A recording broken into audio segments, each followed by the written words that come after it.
ஸ்ரீ இராமாயணம் பாகம் 43. சீதாதேவி. உலகில் பிரமதேவனும் சிவபெருமானும் திருமாலும் உள்ளங்கை நெல்லிக்கனி போல் தெரிவாராயினும் மங்கையர் மனநிலையை அறிய மாட்டார்கள். தீக்கடவுளே, நீதான் உலகுக்குச் சாட்சி. உலகில் உள்ள அனைவரும் அக்னியை வலம் வந்து திருமணம் செய்து கொள்கிறார்கள். நான் மனமொழி மெய்களால் பிழை செய்திருப்பேனாயின் என்னை சுடுக என்று கூறி தீயில் பாய்ந்தாள். அந்த அக்னி சீதையின் கற்பு கனலால் சடசடவென்று சுடப்பட்டது.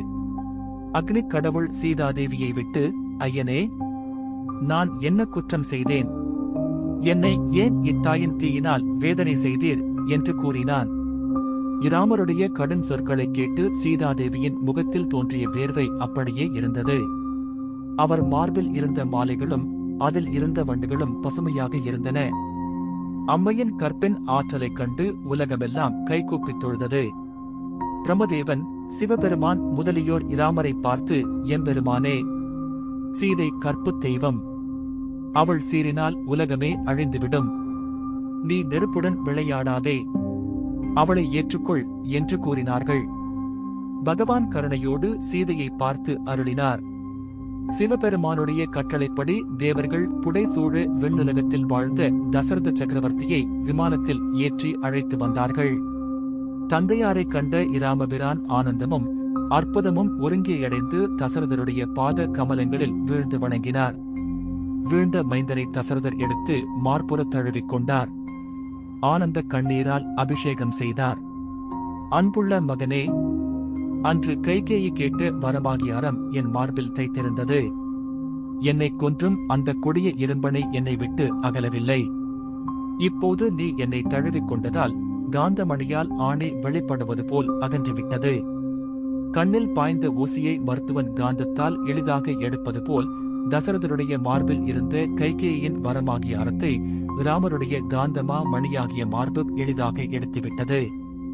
மகனே, நான் பெற்ற பேரை யார் பெறுவார்? உலகங்களுக்கெல்லாம் தந்தையாகிய உனக்கு நான் தந்தையாக இருந்தேன். முன்னர் நான் மண்ணுலகத்தில் வாழ்ந்தபோது நான் வணங்கிய தேவர்கள் எல்லாரும் இப்பொழுது என்னை வணங்குகின்றார்கள். அந்த காட்சியை உன் கண்ணால் காண்பாயாக. பிரமதேவனுக்கு சரிசமமாக அமர்ந்திருக்கின்ற ஒப்பற்ற பெருமை எனக்கு உண்டாகியிருக்கின்றது என்று கூறி சீதையின் அருகில் சென்றார். மைதிலி மாமனார் மலர் திருவடியில் வீழ்ந்து வணங்கினாள். தசரதர் மருமகளை வாழ்த்தி, அம்மா, தங்கத்தை நெருப்பிலிடுவதைப் போல் கற்புக்கரசியாகிய உன்னை அக்னியில் இட்டு உன் கற்பின் பெருமையை உலகுக்கு உணர்த்தும் பொருட்டு இராமன் இதனைச் செய்தான். நீ சீற்றங் கொள்ளாதே என்றார். இலட்சுமணர் தந்தையாரை வீழ்ந்து வணங்கினார். தசரதர் ஆனந்த கண்ணீர் சொரிந்து இலட்சுமணரை தழுவி, அருமை மைந்தனே, உன் தமையனுக்காக 14 ஆண்டுகள் உண்ணாமலும் உறங்காமலும் நிலத்தில் இருகால்களும் நின்ற வண்ணம் வனம் வந்து சேவை செய்தாயே. தேவராலும் மற்ற யாவராலும் வெல்ல முடியாத இந்திரஜித்தைக் கொன்று இந்திராதி தேவர்களின் இடுக்கண்களை அகற்றி விண்ணவர்க்கு உதவி செய்தாயே. வான உலகில் எங்கே பார்த்தாலும் எந்த நேரத்திலும் உன்னுடைய பெருமையையே பேசிக் கொண்டிருக்கிறார்கள். கைகேயின் வரமாகிய அறம் நீங்கிய பொன் உன் ஸ்பரிசத்தால் ஆறியது. உன் புகழ் வாழ்க என்று உள்ளம் குளிர்ந்து ஆசி கூறினார்.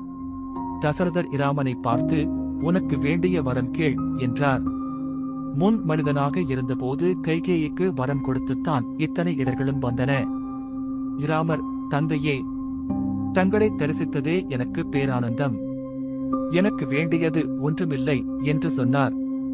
தசரதர், மகனே, உனக்கு வரம் தர விரும்புகின்றேன், ஏதாவது கேள் என்றார். இராமர் தன்னலமில்லாதவர். தனக்கு என்று கேட்பது அவருடைய பெருமைக்கு இழுக்கு. வரம் கேட்பது பிறர் பொருட்டு இருக்க வேண்டும். ஆனால் அதில் தனக்கும் தொடர்பு இருக்க வேண்டும். அந்த வரம் தசரதர் ஒருவரே தரக்கூடியதாக இருக்க வேண்டும். முன்னர் வசிட்டர் திருமுன் கைகேயி எனக்கு மனைவி அல்லள், பரதன் எனக்கு மகன் அல்லன் என்று தசரதர் கூறி விளக்கினார். ஆகவே இராமன் அயோத்தியில் சென்று மகுடாபிஷேகம் செய்து கொண்டால் கைகேயியை சிற்றனை என்று வணங்கும் வாய்ப்பிருக்காது. பரதனை தம்பி என்று ஏற்க இயலாது. குருவுக்கு முன் விலக்கிய கைகேயியையும் பரதனையும் தசரதர் ஏற்றுக்கொண்டால்தானே இவருக்கு தாயும் தம்பியும் ஆக முடியும். முடிசூட்டு விழாவில் கைகேயி கலந்து ஒருபுறம் கண்ணீர் வடிப்பாள். அன்றி இராமர் தந்தையாரை பார்த்து கைகேயியை மனைவியாக ஏற்றுக்கொள்ளுங்கள் என்பது நாகரிகமாக இருந்தது. அது இராமருக்கு வரமும் ஆகாது. அன்றி தசரதர் ஏற்றுக்கொண்டால்தான் இவருக்கு சிறிய தாயாராக ஆகஸ்ட் முடியும். ஆகவே என் சிற்றன்னை என்று சொல்லவும் வழியில்லை. கைகேயி என்று பெரியவர்கள் பெயரை உச்சரிப்பதும் பிழை. அதனால் வாக்கு வன்மையுள்ள இராமபிரான் சிறிய தாய் என்று கூறாமல் கூறுகின்ற அதியற்புதமான வாக்கு ஒளி செய்வதை இங்கு காண்க. கைகேயியை தெய்வம் என்று இராமர் கூறுகின்ற அருந்திரம் எண்ணி எண்ணி மகிழ்வதற்குரியது. என் தெய்வமும் மகனும் என்ற பிரயோகம் மிக மிக உயர்ந்தது. இதை கேட்ட தசரதர், மகனே, குற்றம் செய்யா குணக்குன்றாகிய பரதனை மகனாக ஏற்றுக்கொள்வேன்.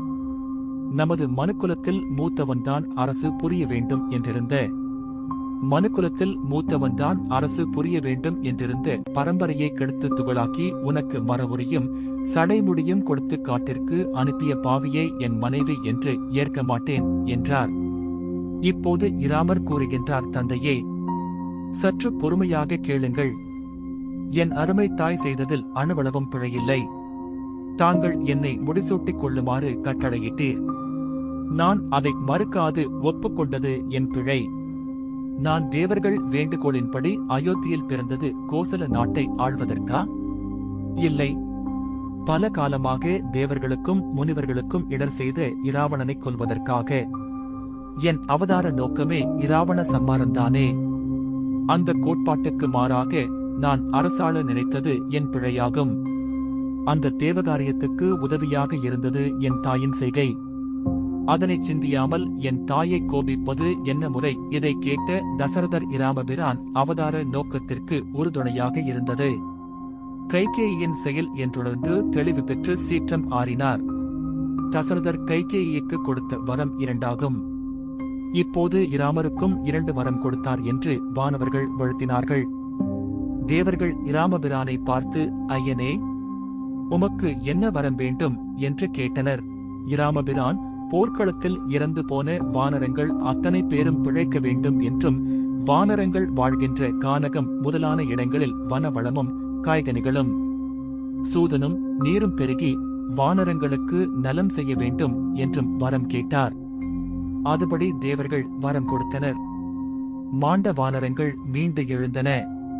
பிரமதேவனும் சிவமூர்த்தியும் அனுமாரை நோக்கி, இராமபிரானுடைய 14 ஆண்டு வனவாச காலம் நிறைவேறுகிறது. நீ இன்று சென்று பரதனை அடையவில்லையானால் பரதன் அக்னியில் வீழ்ந்து இறப்பான். ஆதலால் நீங்கள் இப்போது அயோத்தி செல்லுங்கள் என்று கூறி இராமரை வாழ்த்தி தங்கள் தங்கள் உலகங்களுக்கு சென்றார்கள். இராமபிரான் விபீஷணரை பார்த்து, தம்பி, வனவாசம் 14 ஆண்டுகள் இன்றுடன் நிறைவேறிவிட்டன. நான் இன்றே அயோத்தி போக வாகனம் உண்டா என்று கேட்டார். தொடரும்.